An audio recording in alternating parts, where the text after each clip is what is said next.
The rising Dallas rapper, MO3, had his life cut short in a tragic shooting. But what's sad is that he brought it on himself. He refused to hire security. I ain't worried about none of that, Vlad. So, I ain't got no security. I'm not out here, nobody chasing me down, trying to do nothing to me, so I ain't worried about none of that. And he also refused to listen to his mentor's advice to get out of the city. I told him, bro. I told him. The fuck out that city, bro. I told him. I told him, bro, I told him. But worst of all, the day he was gunned down, he made a terrible blunder. He got out of his car, and it turns out that he was going to fetch his gun from his glove box. The real reason he exposed himself to gunfire will shock you, so let me bring you up to speed. The tragic death of MO3. 2020 was a wild year for the rap world. Rappers were falling like flies, from Pop Smoke to FBG Duck. And just 5 days after the death of Chicago rapper King Von outside a club in Atlanta, Dallas would lose one of its fastest rising rappers in a tragic shooting. A shooting that would be caught on camera and shared for everyone to see the rapper's last moments. Around noon on November 11th, 2020, MO3 was driving along the I-35 freeway in Dallas after allegedly leaving the home of a woman. While on the road, he noticed that he was being followed by a black Chevrolet Camaro. Turns out, it was carrying 2 armed men. Eventually, the Camaro overtook the rapper's vehicle, and at some point, he realized he was being ambushed. He swerved right and hit the brakes, and that's when the attackers saw their chance to strike. Right there in the middle of a busy freeway full of speeding traffic, MO3 got out of his vehicle, walked around the back, and went to the passenger door, possibly trying to retrieve a firearm from the glove box. But this was a terrible mistake, a mistake that would see him waste precious time and give his assassins the upper hand. According to this fan, that lockbox in the car take too much time. If we would have been able to get to his gun faster, he would probably still be alive. But we all know MO3 wasn't one for a gun battle. He liked throwing hands. I ain't strapped, I ain't got no burner, no nothing. I ain't got none of that. I'm finna punch him down real quick, we gonna get this the other way. He would even mock his ops for dodging the fade. No, I don't do no fighting. I don't do no fighting over here, man. We too fly for that, man. Oh, we too fly for that, man. We all woo. So the theory is that he didn't even have a gun hidden in the glove box. Instead, he was trying to scare his attackers and make them think that he was reaching for a gun. This fan said, that nigga a real gangster, he not riding with the tool in the glove box. While this other one said that he was dumped for pump faking. He dumb as shit if he was trying to act like he was getting a gun that wasn't even there. He would have been better off trying to drive away. And it turns out, Missouri 3 never walked around with any security. I mean, do you have actual security with you when you walk around? No, I just got good friends, man. We are good friends, and I got my homeboys with me. Security sometimes is with me with the shows and stuff. When the promoter booked me, they got their own security. The rapper was really confident that no one was after him. So confident that he never thought anyone would try to harm him in his own city. Maybe that's why he wasn't strapped that day. But other than that, I ain't worried about none of that, Vlad. So, I ain't got no security. I'm not out here, nobody chasing me down, trying to do nothing to me, so I ain't worried about none of that. But here's the real bombshell. MO3 revealed that he didn't own any guns. I mean, I got guns in my house. I'm not fucking around. I live in a gated community. And what's crazy is that at this time, Missouri 3 had already heard rumors that someone had put a bounty on his head. You heard somebody put money on your head. Is that Yeah, man, I heard crazy stuff all the time, man.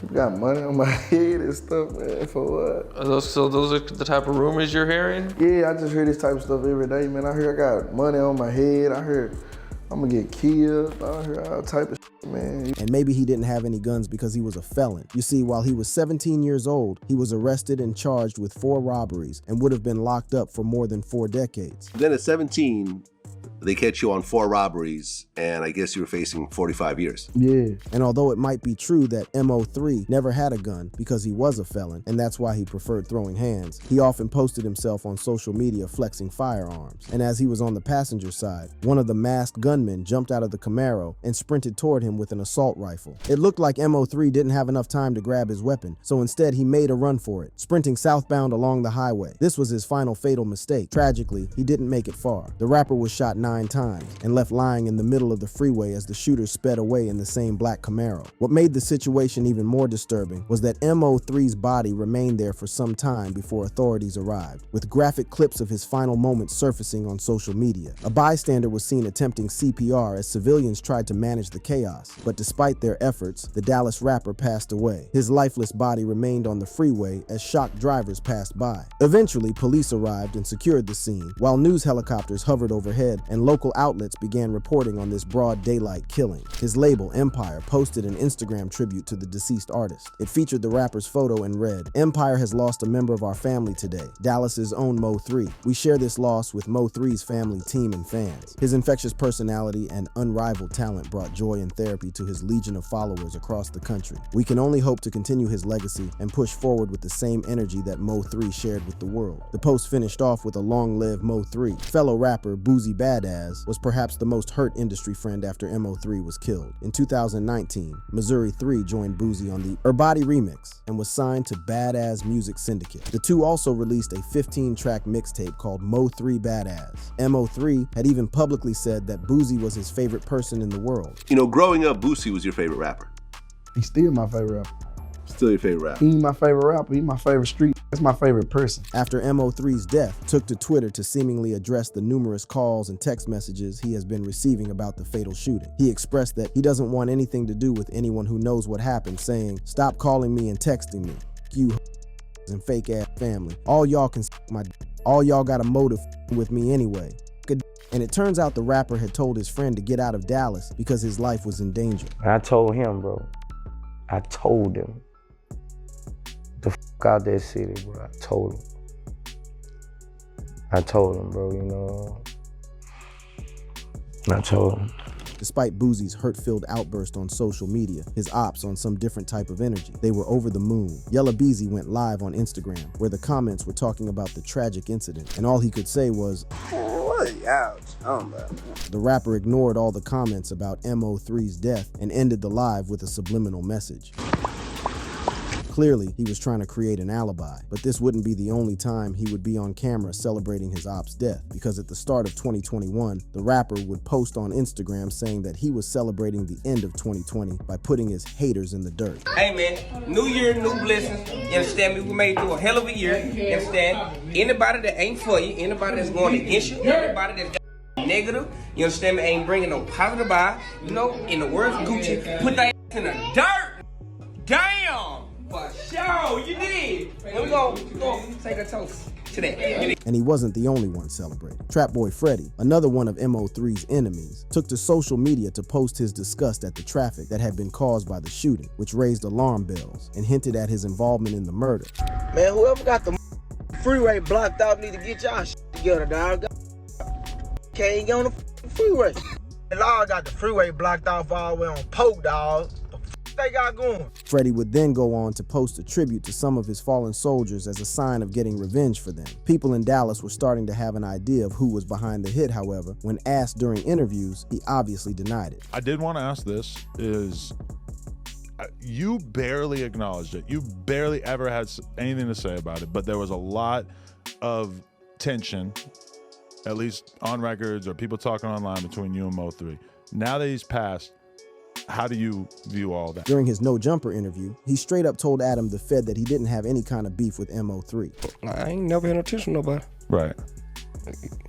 That was it. Right. I ain't never been no tension with nobody. I'm serious. I don't have a problem with people. Right. He ain't had no problem with me. But to be fair, even MO3 never wanted to acknowledge their beef in interviews. So I seen on the internet there's been some issues going back and forth between you and Yella Beezy for quite a few years, for quite a while now. How did everything start between you guys? I ain't got no issue with it. Huh? I don't got no issue with it. But the truth is, these guys were knee-deep in a beef that had turned physical several times, and at one time, even gotten Yella Beezy shot. And according to many in Dallas, Missouri 3 isn't a saint. His long history with the law has people believing that he brought his tragic fate to himself. Friends become foes. For many, Missouri 3's upbringing was a disaster, and it would only lead to one thing, an early grave. According to the rapper, he owned his first gun at only 12 years old. When I jumped off the porch, Yeah. I had my first gun when I was 12. I stole the gun from my cousin. He locked up right now. He's serving 23 years. I stole the gun from him, but he always hid the clip and the gun separate. And it wasn't long before he started using it to rob people. At 14 years old, Missouri 3 would catch his first aggravated robbery charge. I caught my first aggravated robbery at 14. You know what I'm saying? I've been on paper since 2006. At this time, he was in and out of juvenile programs, and in no time, there wasn't a correctional facility in Dallas that the rapper hadn't set foot in. I went through all the juvenile programs and shit. I've been getting locked up since I was 13, 14, so like, I went through every correctional facility Dallas ever built. And at 17, he was facing 45 years behind bars. Luckily, he got 10 and was released on probation after serving 2 years. So you managed to get 45 down to 2. Yeah, 10. I did 2 on the 10. What does that mean? You signed for 10-year sentence, came home on good behavior on the 2. Okay. Yeah. So then you do 2 years and then what, 8 years probation or? Yeah, there you go. But during these 2 years, his dad visited him in jail and advised him to put his street life experiences into music instead of actually being in the streets robbing people. When you get out, instead of doing what you're doing, rap about it. Like, rap about it, what you mean? Your dad? Yeah, he was like, you can rap. I was like, yeah, what that mean though? Put your life in the music. Rap about it. You ain't got to do it no more. Just rap about it. With his dad's advice, Missouri 3 stepped into the booth and he never looked back. But it wouldn't take long for him to get entangled in a beef that would see his manager get jumped and his early industry friends become sworn enemies. You see, what most people don't know is that during their early rap careers, Missouri 3, Yella Beezy, and even Trap Boy City were cool with each other, even appearing in photos together. But everything seemed to change on the 27th of May, 2017. MO3 went to celebrate his birthday at Club Phantom in the 6,200 block of South Freeway. At about 4 a.m., shots rang out. A few minutes later, officers received a call that a man with multiple life-threatening gunshot wounds to the upper torso had arrived at a hospital after being at the club. The victim, 31-year-old Hector Wilkins, would die a few days later in hospital, with cops revealing that the shooting was gang-related. And a few weeks later, MO3 would be arrested in connection with the shooting. And while he claims he was arrested based on rumors, his record label at the time, Epic Records, decided to cut him off. After this, it was just downhill. They didn't want nothing to do with me. Oh, because of the shooting incident. Yeah. Rumor has it that tensions between MO3 and rapper Go Yayo erupted while at the club, leading to gunfire exchange and one man dead. The deceased man's sister took to Instagram to blame the two rappers for his brother's death, saying, "All that dumb beef and shit y'all did last night, Go Yayo and MO3, got my brother shot 8 times. An innocent bystander. You young men really need to get it together out here. It's far more real going on than this petty rap beef." And this is where comedian Roy Lee would get himself entangled in the beef. According to him, Missouri 3 was an isolated figure. No one had his back with the rapper, even facing jail time for a situation he had been unfairly caught up in. Roy and MO3 became close buddies after the comedian came to his defense. Sadly, he would lose his life after he constantly dissed Yella Beezy and was shot. Luckily, he survived and was out of the hospital. However, he would die from a blood clot in his lungs days later. The death of his close friend was devastating to MO3, saying that Roy Lee wasn't a gangster and didn't deserve to go out like that. It's like he wasn't supposed to die yet. Like, you know what I'm saying? A comedian. He ain't no gangster. Shoot a comedian who tell jokes on Facebook, bro. That's crazy. Who do stand-up comedy, bro, at these little karaoke bars and doing little shows outside of Dallas and shit. And just days later, the man who everyone suspected of having something to do with the comedian's shooting was also involved in a shooting. On October 8th, 2014, the rapper was shot at more than a dozen times while driving on the Sam Rayburn Tollway. Cops found the wounded rapper about 3:30 a.m. along the State Highway 121 bypass. Reports revealed that he was driving on the tollway when he was fired on by someone in a vehicle that pulled up next to him. Yella Beezy was struck 3 times and taken to a nearby hospital, and luckily survived the incident. Yella Beezy would go on to declare that he wouldn't squash his beef with those who had shot him, and that he was hell-bent on getting his revenge. Now, you not finna come and try to say, I'm the nigga that shot you and think you finna walk away. I'm gonna get my lick back. I don't give a fuck. Ain't no walking away. We two different ain't no shaking my hand. It's too far gone. And true to his word, he would get his revenge. But years after he allegedly murked his op, the law caught up with him and his shooters. MO3's killers arrested. The Dallas rap scene was shaken when one of their own was arrested for MO3's murder. I mean, no one really expected Yella Beezy to get picked up, but it turns out that he was the mastermind. Mans really dropped a bag for his ops to get murked. That's true dedication to the cause. And now he's being charged with murder for hire. Detectives even claim that he paid $40K for the hit. Turns out just days after the murder, the rapper withdrew 40 bands from his account. Are rappers not allowed to withdraw money anymore? Anyway, if he's convicted, he could face the death penalty because Texas doesn't play around with such crimes. Yella Beezy had his day in court and the judge set his bond at a whopping $2 million. Turns out the rapper didn't have that kind of bread and was set to stay behind bars. The prosecution wanted him behind bars because he has the kind of bag that could easily ensure he reaches out to the star witness. The fact that this individual has the means and the resources and the reach to get to witnesses is a true concern the court should also take into consideration, prosecutors told the court. But a last-minute save saw his bond reduced from $2 million to $750,000. And reports suggest that his grandma played a huge part in helping the rapper secure the bond by not revealing his finances when she took the stand. He has houses in other states, correct? No, I'm not aware of that. Are you aware of him paying and helping to support other individuals in the family and also extended family and friends? I'm not into his business like that. Although he was able to bond out, the judge had some harsh words for him. You are to have no contact with witnesses, direct or indirect. No threatening or harassment of any victim, witness, co-defendants. If it's you or anybody on your behalf, it's going to be a problem, the judge warned the rapper. And now the rapper remains under house arrest with an ankle monitor and his passport with the cops. He won't be going anywhere anytime soon. But if reports are true, it seems his homies have other plans because after Yella Beezy was arrested, there's a rumor that Trap Boy is on the run from authorities.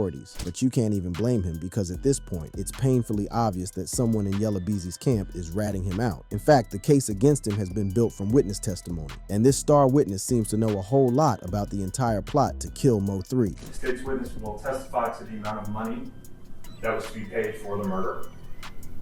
A state's witness will testify to the individuals responsible for the payment.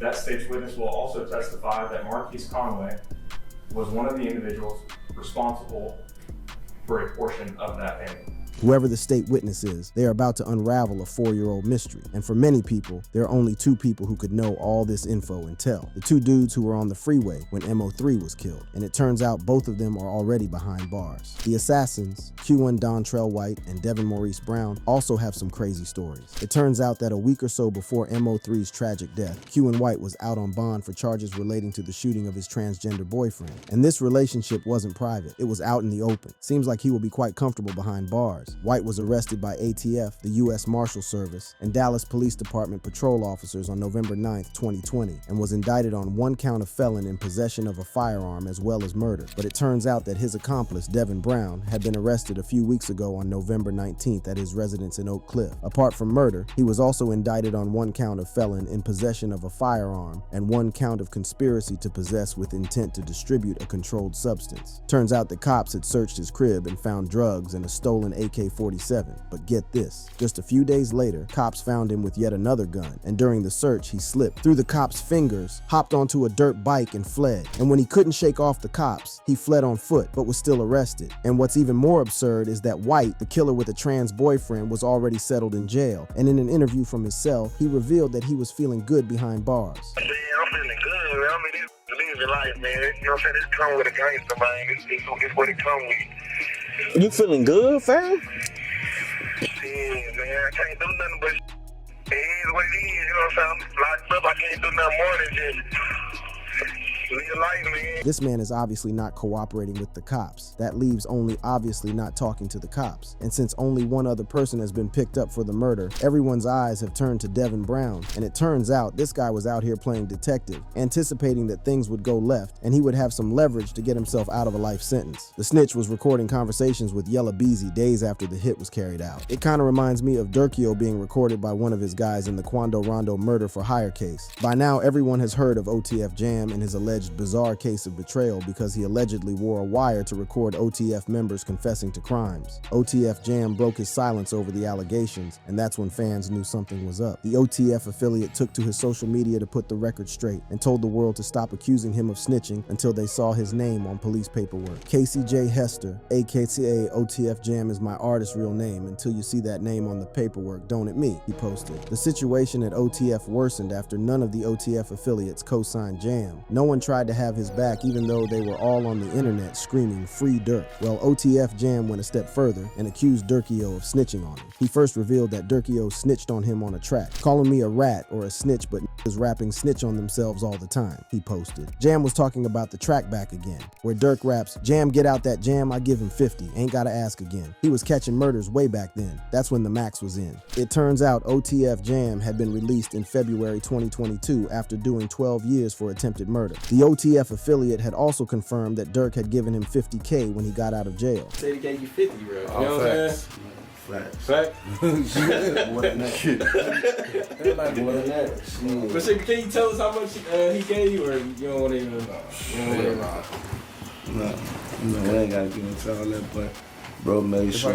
Turns out that after the feds heard Durk rapping about Jam catching bodies, they were onto him, waiting for him to make a mistake and take him back to jail. Who snitched on who? He snitched on me on a song. Police all up on me after that? Oh, he catching murders? Let's get him, Jam posted. Word on the street is that Jam was hit with weapons charges and was looking at going back to jail for another long period. It turns out that Durk refused to pay for Brody's lawyer or bond when he was snatched up. According to popular hip-hop commentator DJ Academics revealed that Jam wasn't too pleased with Durk and decided to snitch and avoid jail time. Are you saying that he made a threat towards Durk? I've been holding you down because I heard you say something about like his baby mama called Durk for a lawyer, and Durk may have like brushed it off, and they're like, yo, you're not supposed to brush off my call when I need something. Like, I'm the guy who does the dirt for you. But back to Yella Beezy and his murder for hire case. Now it seems that this isn't the rapper's first brush with the law. On Valentine's Day 2021, Beezy was arrested in East Oak Cliff, Dallas during a traffic stop. Officers pulled him over around 5:50 p.m. on Sunnyvale Street for traffic violations. During the stop, police discovered multiple firearms in his vehicle, a black GMC Yukon with bulletproof windows. Beezy, then 29, was arrested without incident and charged with unlawful carrying of a weapon. As a documented gang member, he was not allowed to have handguns in his car. Cops had been conducting surveillance in the area due to its reputation for gang activity and drug trafficking. After noticing the Yukon's heavily tinted windows and observing it violate several traffic laws, they conducted the stop. A gun was reportedly seen in plain view, leading to a further search of the vehicle with the help of a drug-sniffing dog. Police recovered 5 firearms, including a stolen Beretta PMX and a Springfield AR-15 pistol with a 54-round drum magazine. This incident wasn't Beezy's first weapons-related charge. Back in 2011, he was arrested just blocks from the 2021 traffic stop. At the time, officers found a loaded handgun in his car and charged him with unlawful carrying of a weapon due to his documented gang affiliation. He received 9 months of probation, and the charge was dismissed after successful completion. Later in 2021, Beezy faced more legal trouble. In August, he was again arrested on drug and weapons charges. The rapper posted a video of law enforcement officers seemingly searching his vehicle's trunk as blue and red lights flashed. Then in November, he was arrested in Plano, Collin County, and charged with sexual assault, child endangerment or abandonment, and unlawful carrying of a weapon. The sexual assault charge stemmed from allegations by a woman who said Beezy invited her to his home for a date, during which he allegedly became aggressive and assaulted her. However, in 2022, Beezy was cleared of all charges related to that case. But will he get cleared of these new charges? Only time will tell. Meanwhile, click on the cards playing on your screen to watch similar videos.